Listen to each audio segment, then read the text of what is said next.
We haven't felt like ourselves since Barack Obama. I just think he was such a slick snake. A slick snake. Can you believe that? Disgusting, baseless, and dripping with racial undertones. Well, what you're about to see in this video is Roland S. Martin, a YouTuber and political activist and journalist, destroy her argument in real time. If you believe in using facts to dismantle bigotry, show your support by hitting the like and subscribe buttons, and don't forget to ring the notification bell so you never miss a video. Now let's watch this together, and then I'll give my 2 cents at the end. We all know that President Barack Obama, his mere presence, his skin color, drove a lot of people in this country crazy. My book, White Fear, is literally based on a poll that was taken when the question was asked around the inauguration, are you optimistic about the future of America for your children? Black people, Latinos, Asian Americans, majority said yes. White America was the only one, majority that did not say that. And what did we see? We saw the rise of the Tea Party. We saw the attacks. We saw Glenn Beck. Obama hates white people. You saw all of that. You saw the racial hatred rise. So over the weekend, I saw this clip of Megyn Kelly. You know, the one who said Santa was white and the one who had no issue with blackface around Halloween. This is literally what this trifling, despicable, shameful bigot had to say. We don't feel like ourselves. We haven't felt like ourselves in a while. And I'm sorry to get political, but I'm just going to be honest. We haven't felt like ourselves since Barack Obama. I just think he was such a slick snake. You know, he was this affable guy who was like wearing good suits and looked the part and sounded the part and dressed the part, but was so divisive in his messaging. The left, they look at you like when you say this, they don't know what you're talking about. It's like, because you don't pay attention to the other half of the country. You only pay attention to your absurd news sources, which spin and spin and spin to protect Democrats, especially if they're named Obama. He's the one who started to inject race where no one had been doing it. He's the one who started to use his pen and the phone to shove things down our throat that we didn't want. He's the one who shoved through an entitlement on our health care and our personal doctor visits that he promised he wouldn't mess with, and then he did, really hurting people, causing massive anger and open lies. He never missed an opportunity to twist the knife on the racial issue. He would do it subtly and in his own way, but it was very clear what he was doing. For the first time, we had a president who weighed in on legal cases before they'd played out. We never did that. That was a taboo that had never been crossed before him. And Donald Trump was the reason Barack Obama, reverse that. Barack Obama was the reason Donald Trump came about, that he was born as a political figure. They say Trump's divisive. He was the antidote. He was the answer to the divisiveness of Barack Obama. And we just haven't felt like ourselves for years now. Oh, we haven't felt like ourselves for years. Why couldn't we just continue having another white president? Why did we as America, why did we have to screw it up? Why did we mess it all up by electing this black man? It was his fault. It was Obama who brought divisiveness, who injected race. Really? Do you really want to talk about presidents injecting race, Megyn? Do we want to talk about Reagan making up, literally making up this welfare queen story? Do we want to talk about Reagan refusing to, well, not refusing, but refusing to sign a bill slamming the racist apartheid regime in South Africa and says, I will not sign it. And he got overwritten. Do we really want to talk about Reagan, the attack on affirmative action? Do we really want to talk about President George H.W. Bush and Willie Horton?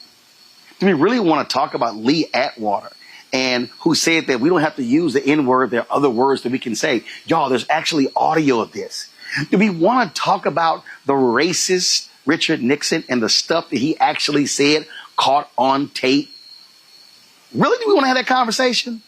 Do we want to go back to Woodrow Wilson, who actually showed Birth of a Nation in the White House, who reinstated segregation in federal workforce? William Monroe Trotter, the great journalist, was thrown out of the White House because he was challenging this racist bigot. We want to talk about Herbert Hoover, the leader of the Lily White faction, the Republican Party. Do we really want to have that conversation, Megyn? Oh, and then she says, Obama is the reason for Trump. Yes, because Trump came in pressing his white rage buttons. And guess what? People like you, Megyn, you know, Little Miss Blackface, upstate New York, who said, oh, no, remember what you told me off air? Well, you know, it's like where I grew up. I mean, there was no racism because also there were a few black people, Megyn. Oh, you remember that conversation we had off air at NBC? The place where you got fired because you sucked. But see, you want to sit here and, it was Obama who injected race. Really? Obama tried to run from the issue of race. Obama tried to be as mainstream, middle of the road as possible. But his mere skin is what drove y'all crazy. Because y'all woke up and said, damn, I'm sorry. Oh, we're now going to have to actually deal with this thing. See, Obama forced y'all because y'all couldn't run around it because, see, y'all couldn't call him the N-word. See, I heard you like, little slick snake. And they talk about his suits. Really? Y'all still trip on the tan suit? Is that what we doing? See, Megyn, we see what you're doing. See, I need everybody listening. I need everybody listening. Why is Megyn Kelly blowing up on digital? Because Megyn Kelly is using the same thing that Charlie Kirk did. She's appealing to white nationalists. She's using the language of whiteness. That's what she's doing. I see, but see, she learned it from the best. She learned it from Roger. She learned it from the guy, Roger Ailes, who built Fox News. Roger Ailes' blueprint was to press the issue of race. We all remember Bill O'Reilly attacking Ludacris, attacking Snoop Dogg. It was attacking the new Black Panthers. It was on and on and on. It was always them attacking race. So we see what Megyn is doing. Megyn has shown her white womanness since she got fired from NBC. Since she tried to pull the wool over folks' covers, try to make it seem like she was an objective journalist, that she wasn't really part of that crazy right-wing, white right cabal at Fox News. But no, Megyn, you show us exactly who you are. We know it. You attack Beyonce. You attack nearly all things black. That's what you do, Megyn. We see what you're doing. It's clear. But the thing that drives y'all crazy, y'all hate. So what is it? You hate where Obama went to college. You hate the law school part.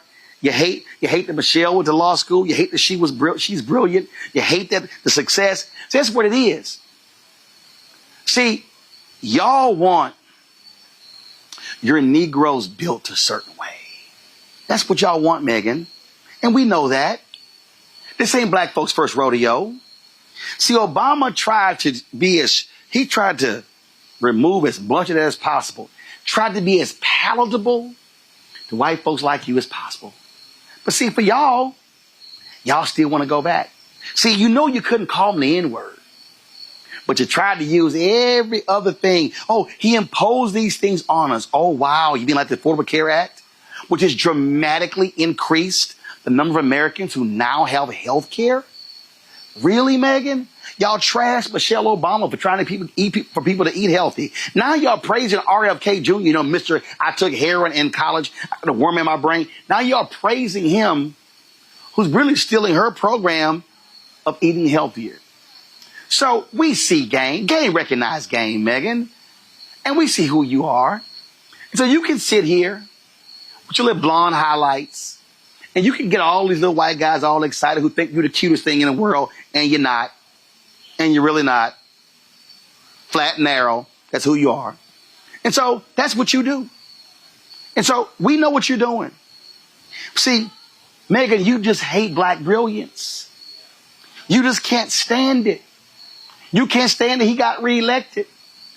He sat there and beat straight lace Mormon dude Mitt Romney. Y'all can't handle that. And it drives y'all crazy. Governor Westmore drives y'all crazy. Governor Deval Patrick drives y'all crazy. I was talking to a black conservative over the weekend who told me point blank that y'all hate Congresswoman Jasmine Crockett because she's effective. Oh, yeah. I was told point blank, y'all hate Jasmine Crockett because she's effective. Y'all hate any black person who doesn't walk around with a stick up their ass, with no bass in their voice, who challenges y'all on your bigotry, on your whiteness. See, y'all didn't even like the fact that the man was a Christian. Y'all called him a Muslim. Yeah, we know what's his name, little Graham boy, the fake preacher. His daddy was a preacher, but he ain't no preacher. Yeah, we know that. And then we know Trump ain't no real Christian. That boy can't even hold the Bible right. But y'all just simply cannot stand black excellence. But y'all love them Stephen from Django Negroes like Jason Whitlock. Y'all love them. But what you can't stand, Megyn, is that he won twice. He beat y'all. And you're right. We do have Trump because of Obama. Because y'all was so mad. Y'all was so mad at what happened. And here's what we also know, Megyn, and it's a fact. In the history of America, black success has been always followed by white backlash.